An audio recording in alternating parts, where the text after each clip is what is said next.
teman-teman, perkenalkan nama saya Sri Yustibin. Di video singkat ini saya membuat untuk memenuhi tugas mata kuliah sejarah PAK. Dalam video ini tema itu perjalanan pendidikan agama Kristen dari gereja awal hingga menuju kematangan PAK. Yang pertama itu masa gereja lama. Yang saya pilih itu dalam toko Agustinus dari Hippo. Masa gereja lama merujuk pada periode setelah kekristenan diakui secara resmi dalam Kekaisaran Romawi hingga runtuhnya Romawi Barat. Dan ciri utamanya, gereja mulai terorganisasi secara teologis dan struktural, dan munculnya perdebatan doktrinal dan hubungan eratnya antara gereja dan negara, dan penulisan karya-karya teologi besar. Sumbangan pemikiran Agustinus pada tahun 354 sampai 430 sebelum Masehi bagi praktik pendidikan agama Kristen sangat besar, terutama dalam cara gereja memahami tujuan pendidikan, peran guru, peserta didik, dan proses pembelajaran iman. Pada abad pertengahan, dalam toko Karel Agung merujuk pada peran besar Karel Agung pada tahun 742 sampai 814 sebelum Masehi. Ia sebagai tokoh kunci abad pertengahan awal, khususnya dalam bentuk politik, gereja, dan pendidikan Kristen di Eropa Barat. Ciri pada masa kini yaitu kekuasaan terpecah ke kerajaan-kerajaan, gereja menjadi pusat stabilitas, pendidikan menurun drastis, dan bahasa Latin terancam hilang. Riwayat singkat dalam Karel Agung yaitu lahir pada tahun 742 sebelum Masehi dan diakui sebagai raja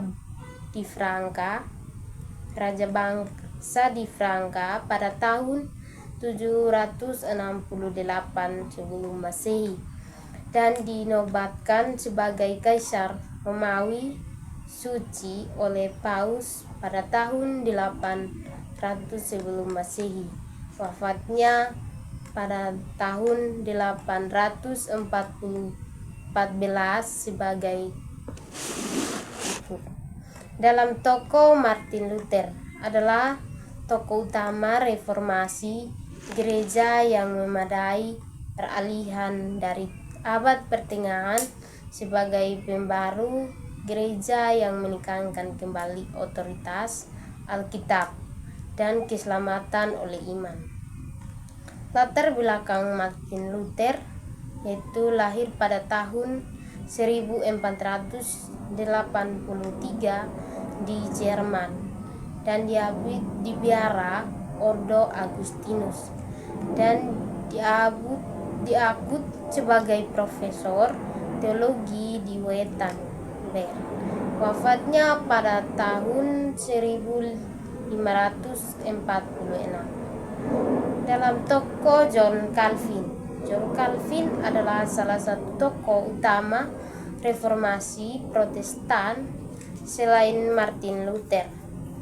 Ia dikenal sebagai teolog besar yang berpengaruh dalam bidang ajaran Kristen dan pendidikan dan tata gereja. Riwayat singkat John Calvin lahir pada tanggal 10 Juni. John Calvin lahir pada tanggal 10 Juli 1509 di Noyon, Prancis.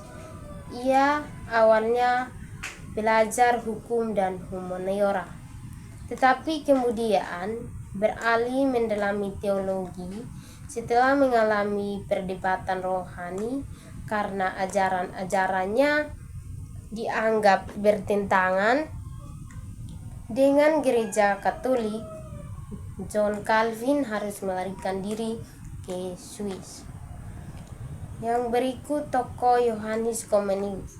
Johannes Comenius adalah tokoh besar dalam sejarah pendidikan Kristen dan dikenal sebagai bapak pendidikan modern. Ia berjasa besar dalam mengembangkan konsep pendidikan yang sistematis, manusiawi, dan universal. Riwayat singkat dalam Johannes Comenius. Johannes Comenius lahir pada tanggal 28 Maret 1592 di Moravia.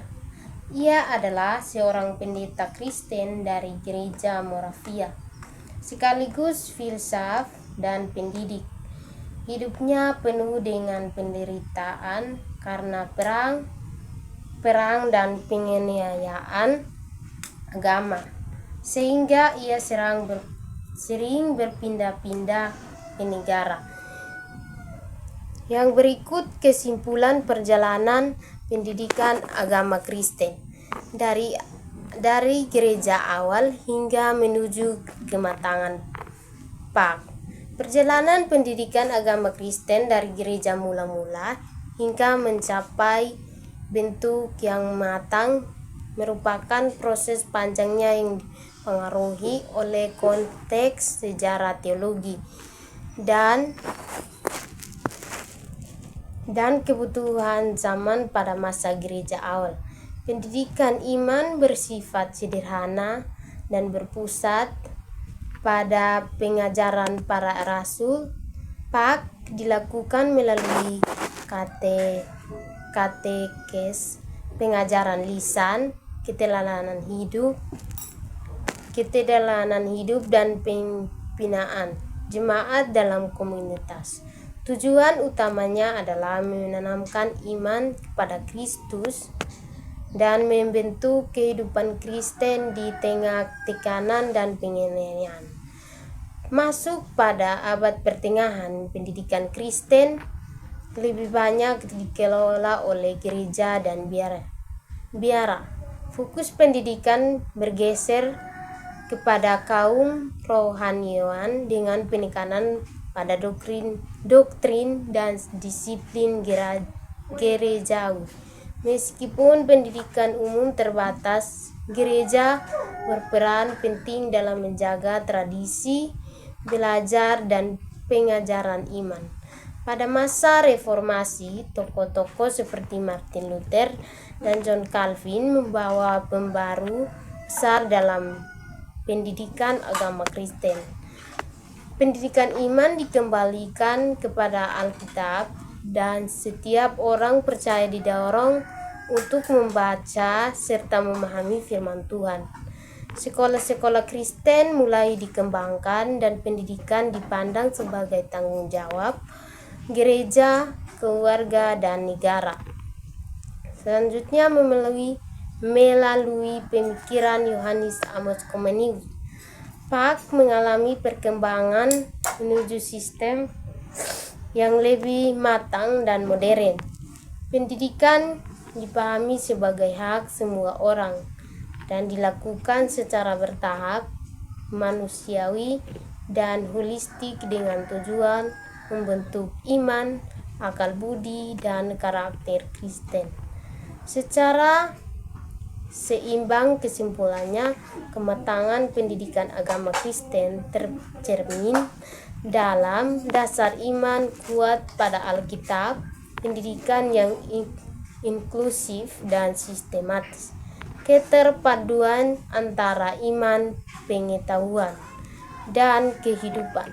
Tujuan membentuk manusia Kristen yang dewasa, bertanggung jawab, dan memuliakan Allah. Pak yang matang bukan hanya mengajarkan pengetahuan agama Kristen, tetapi membentuk iman yang hidup dan relevan dalam kehidupan pribadi, gereja, dan masyarakat. Terima kasih.